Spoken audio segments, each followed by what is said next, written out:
Saludos, mi nombre es Luis Eduardo Portillo España, mi número de carnet es del 2007-14-255, pertenezco a la sección H y en esta oportunidad tengo el gusto de compartir con ustedes algunos temas de derecho civil. ¿Cuáles van a ser los temas que vamos a estar trabajando? Bueno, vamos a hablar de la ineficiencia contractual, vamos a hablar del precontrato, vamos a estar trabajando la compra-venta, las modalidades de compra-venta y la permuta. Si bien es cierto que va a ser muy poco el tiempo que les voy a hablar de cada uno de los temas, mi intención es dar los puntos principales, hablar generalidades, para que logremos introducirnos en el mundo del derecho. Vamos a iniciar hablando de la ineficiencia del contrato. Los supuestos de ineficiencia contractual pueden dividirse en dos grandes grupos: la invalidez y la ineficiencia en sentido estricto. ¿Qué es entonces un contrato inválido? Es un contrato que no surte los efectos para los cuales fue constituido. Según la gravedad de las circunstancias, puede distinguirse entre una nulidad absoluta o de pleno derecho, regulada por el artículo 1301. La anulabilidad, regulada por el artículo 1303. La nulidad parcial, regulada por el artículo 1308. Y la ineficiencia funcional, es decir, la rescisión, regulada por el artículo 1579 del Código Civil. De las anteriores, la nulidad absoluta es la sanción más fuerte que puede imponérsele a un contrato, en cuanto que supone que es ad initio, por lo tanto no se produce ninguno de los efectos propios del contrato. Esto sin necesidad de una declaración judicial. Por ello suele ser adjetivada como una nulidad absoluta radical o de pleno derecho. Las características de la nulidad absoluta son que no precisa de una declaración judicial ni de una previa impugnación del contrato, ya que opera ipso iuri, es decir, de pleno derecho. Bueno, no produce efecto alguno. Por ello, las atribuciones patrimoniales eventualmente realizadas de acuerdo con un contrato nulo deben deshacerse y volver las cosas a la situación inicial, es decir, la situación que tendrían si el contrato nunca se hubiera realizado. Y por último, esta nulidad es definitiva. El paso del tiempo no va a sanar la misma. Por lo tanto, diríamos que no prescribe ni caduca el derecho. Las causas de la nulidad son la falta de alguno de los elementos esenciales o constitutivos del contrato, una situación de cotitularidad por falta de consentimiento unánime de los coparticipantes, la ilicitud de alguno de los elementos del contrato, la vulneración de los límites de la autonomía de la voluntad regulada por los artículos de 1271 al 1301 del Código Civil. En cuanto a la anulabilidad o nulidad relativa, este es un supuesto de invalidez mucho menos grave que la nulidad absoluta y está dirigida para proteger a una de las partes del contrato. El artículo 1303 del Código Civil establece que el negocio jurídico es anulable por incapacidad relativa de las partes o de alguna de ellas y por vicios del consentimiento. ¿Cuáles van a ser sus características? Bueno, el contrato va a estar en una situación indecisa y transitoria, ya que podría ser inválido a solicitud de parte. Este va a tener su origen en defectos estructurales.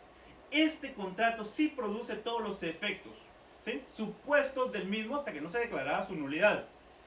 Se concibe esta nulidad para la protección o tutela de determinados intereses concretos. Bueno, el contrato anulable puede ser revalidado por confirmación. Esto está regulado en el artículo 1304 del Código Civil.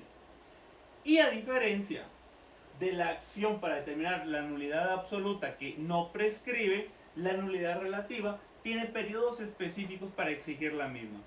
Estos periodos van 2 años desde el momento en que se obtienen las obligaciones para casos especiales, y según el artículo 1313, si la nulidad se funda en violencia o temor grave, el término va a ser de 1 año a partir del cese de la violencia o la desaparición del temor grave. ¿Cuáles van a ser sus causas?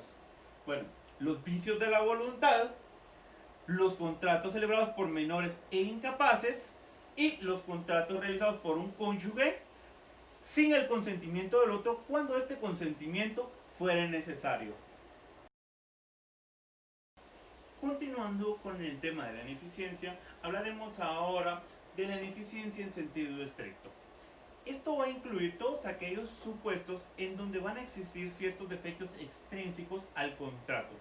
Este tipo de ineficiencia se va a caracterizar por la falta de efectos de los contratos que inicialmente eran totalmente válidos. Ok, la primera figura que vamos a ver va a ser la rescisión del contrato. Este tipo de ineficiencia se configura como un remedio jurídico, puesto al servicio de los intereses legalmente determinados de una de las partes.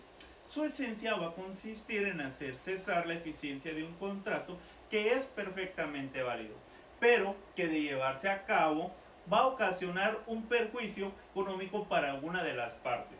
Por lo que siempre que no exista otro remedio para repararlo, se va a conceder a la persona perjudicada la acción de impugnación. En este caso es una acción rescisoria.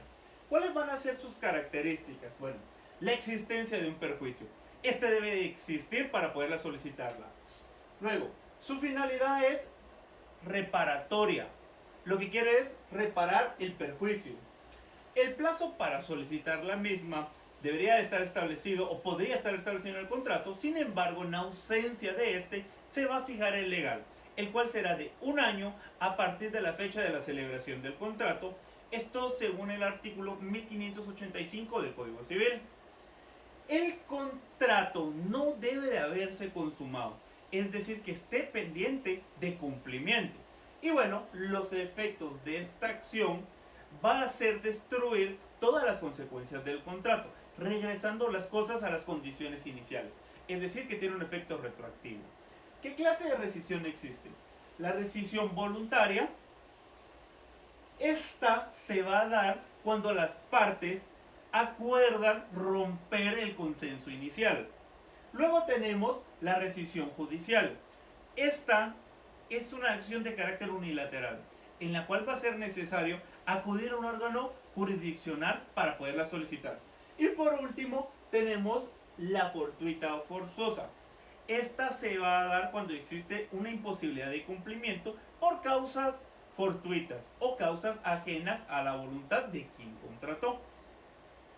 Es importante tomar en cuenta que una vez declarada la rescisión, esta va a surtir efectos retroactivos. Como lo habíamos mencionado anteriormente, están regulados estos efectos en el artículo 1583 del Código Civil. Okay.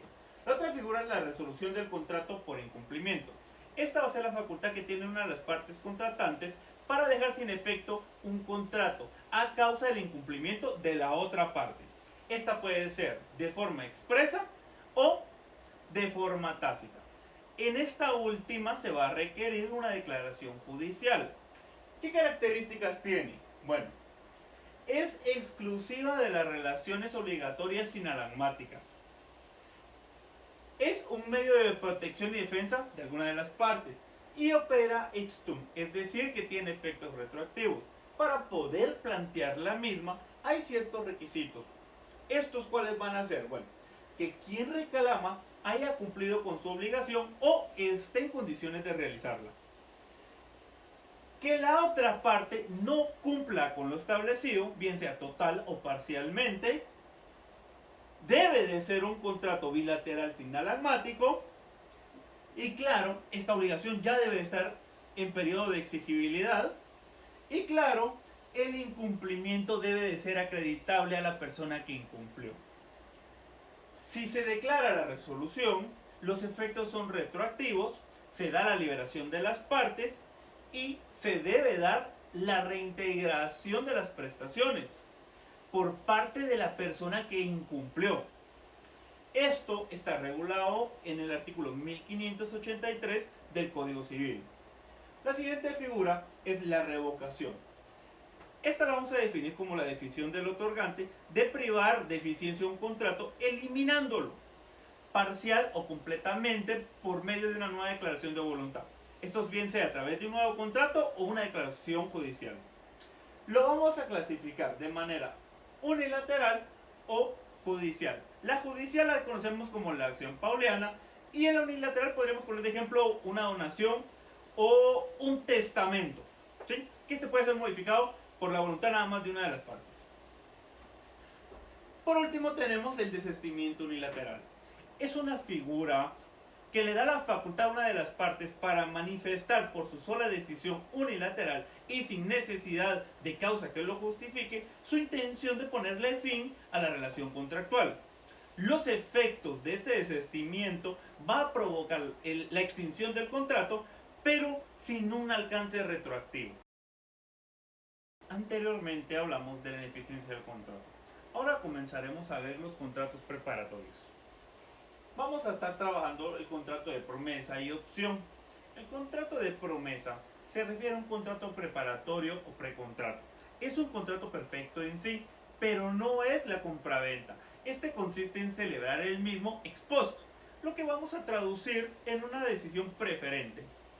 El artículo 1674 del Código Civil proclama: se puede asumir por contrato la obligación de celebrar un contrato futuro. La promesa de contrato debe otorgarse en la forma exigida por la ley para el contrato que se pretende celebrar. La promesa de contrato va a responder a la imposibilidad material o jurídica de las partes de poder concluir en ese momento el contrato definitivo. ¿Cuáles van a ser las características? Bueno, es un contrato preliminar o preparatorio. Su finalidad es la celebración de un contrato futuro. Es un contrato formal. El segundo párrafo del artículo 1674 del Código Civil ordena que la promesa del contrato debe otorgarse en la misma forma exigida por la ley para el contrato que se pretende o promete celebrarse. La aceptación del contrato de promesa debe de ser de forma expresa. El artículo 1678 del Código Civil establece la aceptación del optante debe ser expresa y no puede ser cedida a otra persona si éste no está facultado para hacerlo. El plazo del contrato de promesa, si se trata de un bien inmueble, no puede ser de 2 años, y si se trata de otro tipo de bienes, de 1 año. Bueno, es frecuente fijar cláusulas de indemnización. Esto debido a la naturaleza de este contrato.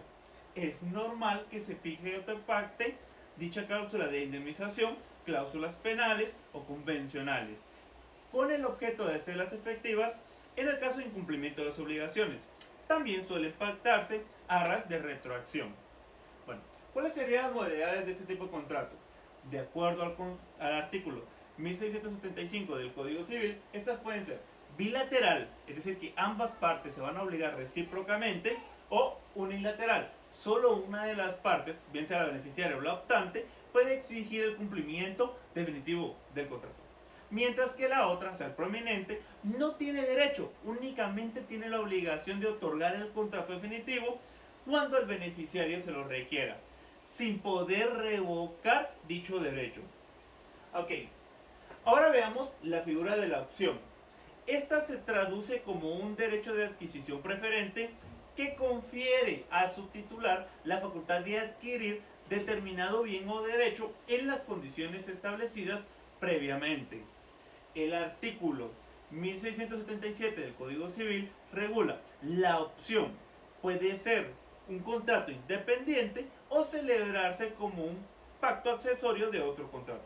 En ambos casos debe de contener las condiciones en que se ha de realizar el mismo. Tanto para la promesa como para la opción hay efectos. Estos serán los siguientes. Bueno, en caso de cumplimiento el contrato se agota y deja de surtir efecto, ya que su objetivo principal era la obligación de obligar a las partes a cumplir el contrato. En el caso del incumplimiento, si llegado el momento el prominente se niega a cumplir con el contrato, el optante podrá exigir el pago de daños y perjuicios derivados del incumplimiento, exigir la devolución de las arras y exigir el cumplimiento de la obligación, es decir, la celebración del contrato proyectado. Con el fin de hacer valer lo anterior, va a ser necesario realizar un juicio ejecutivo. Continuando con el tema de los contratos, vamos a iniciar ahora a analizar los contratos traslativos de dominio, en este caso a título oneroso. Estos contratos van a ser aquellos cuyos efectos fundamentales son precisamente la transmisión de la propiedad de una cosa o la titularidad de cualquier derecho. Estos los podemos dividir en dos grandes grupos: la compraventa y sus modalidades y la permuta. En el ámbito económico, la compraventa ocupa un lugar destacado. Al canalizar esta la mayoría del tráfico de los bienes por desempeñar la función esencial del mercado moderno del cambio de un bien por dinero. Entonces, El contrato de compraventa va a ser aquel a través del cual se va a realizar una de las funciones primordiales en una economía de mercado: el intercambio de los bienes por el dinero. El artículo 1790 del Código Civil proclama: por el contrato de compraventa, el vendedor transfiere la propiedad de una cosa y se compromete a entregarla, y el comprador se obliga a pagar el precio en dinero. ¿Cuáles son las características? Bueno, es un contrato bilateral que genera obligaciones recíprocas. Es un contrato conceptual. La compraventa se va a perfeccionar por el mero consentimiento. Esto está regulado en el artículo 1791 del Código Civil. El contrato es traslativo de dominio. Transmite la propiedad de un bien al comprador y sirve de título para la transacción de la propiedad. Esto está regulado en el artículo 1790 del Código Civil. Y bueno, es un contrato oneroso. Supone una equivalencia entre las prestaciones de las partes, es decir, que va a generar un sacrificio recíproco tanto para el comprador como para el vendedor. Vamos a analizar ahora los elementos de la compraventa. Capacidad y prohibiciones. Capacidad hace referencia a la capacidad para celebrar un contrato de compraventa, es decir, la capacidad para poderse obligar. Toda persona mayor de edad y que no haya sido declarada en estado de interdicción puede comprar o vender. Esto no implica que las personas menores de edad o incapaces no puedan hacerlo. Lo que ocurre en este caso es que ellos deben de hacerlo por medio de su representante legal. Prohibiciones. El Código Civil declara algunas incapacidades especiales.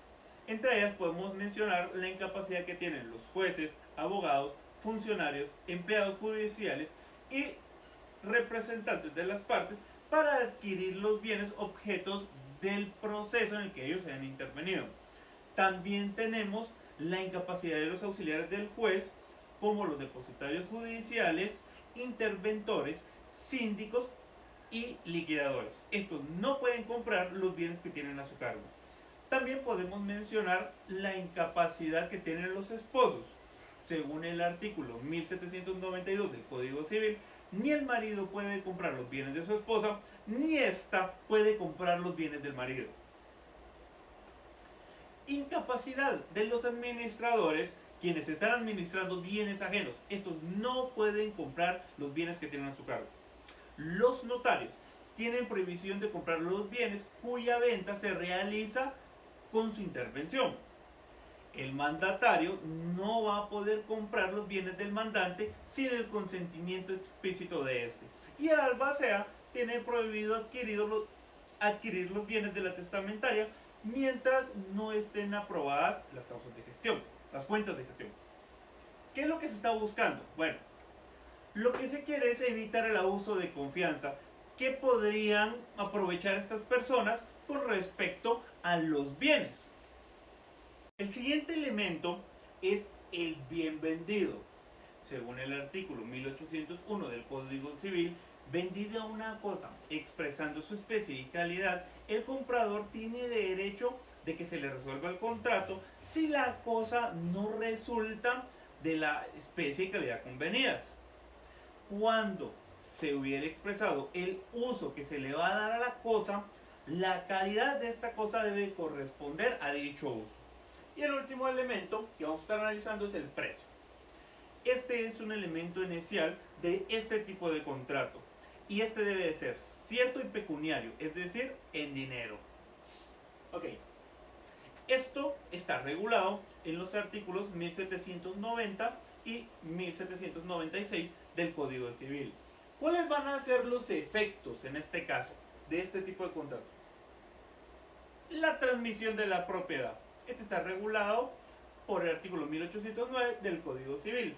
Resulta importante también analizar otras figuras, como lo son la doble venta, el pacto de retroventa y la compraventa de cosa ajena. Todas estas, de hecho, están prohibidas. Cada una de estas tiene diferentes características. Sin embargo, en este momento, por cuestiones de tiempo, no las voy a abordar. Okay. Hablemos un poco de las obligaciones, tanto del vendedor como del comprador. El vendedor tiene obligación de entregar la cosa y de un saneamiento general y por evicción si es que este fuera necesario. Mientras que el comprador tiene la obligación del pago del precio de la cosa y también está obligado a recibir el bien en el lugar y el tiempo que se haya convenido. Bueno, continuaremos ahora hablando de las modalidades del contrato de compraventa. Iniciaremos con la compraventa prueba y compraventa ad gustum. Esta está regulada por el artículo 1799 del Código Civil, el cual dice: las cosas que se acostumbra a comprar al gusto o que las partes convienen en sujetar a prueba antes de comprarlas, no se consideran vendidas hasta que el comprador quede satisfecho. El plazo para la prueba, salvo una estipulación, es de 3 días, contados desde que el vendedor pone a disponibilidad del comprador las cosas. Y si éste no aceptare dentro de dicho término, pues se le va a tener por desistido del contrato. En este caso podremos poner, por ejemplo, cuando vamos a comprar un carro. ¿Sí? Vamos a comprar un carro usado. Usted llega con el vendedor, le pide el carro, se lo da a prueba para que usted lo lleve a, no sé, al terreno, a la finca. Si le satisface luego, pues usted va a confirmar la prueba. Simple hecho de haberlo tenido, haberlo probado, no lo va a obligar. Luego tenemos la compraventa sobre muestras. Esa está regulada por el artículo 1800 del Código Civil. Con respecto a este artículo, el Código Civil establece que la compra sobre la muestra lleva implícita la condición de resolver el contrato si la cosa no resulta igual que las muestras. Aquí podríamos poner un ejemplo nuevo, un vehículo, pero un vehículo de agencia, donde usted llega a la agencia, solicita el vehículo, le prestan un vehículo extras para hacer la prueba de manejo. Luego también tenemos la compraventa sobre bienes en tránsito. Esta está regulada por el artículo 1802 del Código Civil, el cual va a proclamar: en la venta de cosas que están en tránsito, el comprador va a poder resolver el contrato si éstas no llegan en buen estado ni en el tiempo convenido. Luego podemos hablar de la compraventa sobre bienes futuros. Este está regulado por el artículo 1805 del Código Civil, que nos dice: pueden venderse las cosas futuras antes de que existan en especie y también en esperanza incierta. De igualmente pueden venderse las cosas o derechos litigiosos o con limitaciones, gravámenes o cargas, siempre y cuando el vendedor instruya previamente al comprador de dichas circunstancias y así se haga constar en el contrato. Luego tenemos la venta con reserva de dominio, regulada en los artículos 1834 a 1843 del Código Civil. Nuestro Código Civil, en su artículo 1834, proclama: es válida la venta en pacto de reserva de dominio, mientras el comprador no pague totalmente el precio o no realice la condición a que las partes sujetan la consumación del contrato.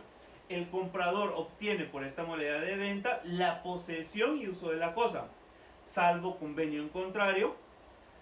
Sin embargo, si no ha adquirido la plena propiedad, le queda prohibido cualquier enajenación o gravamen de su derecho, sin previa autorización escrita del vendedor. Cuando el precio se paga completamente, es decir, se cumple la condición, la propiedad plena se transfiere al comprador, sin necesidad de ulterior declaración. En este caso, el vendedor deberá dar aviso al registro de la propiedad dentro de los 8 días de haberse cancelado totalmente el precio del mismo, para que se haga la anotación respectiva. En dado caso, pues se falta con esto, se va a ver sancionado al vendedor por una multa de 10 quetzales.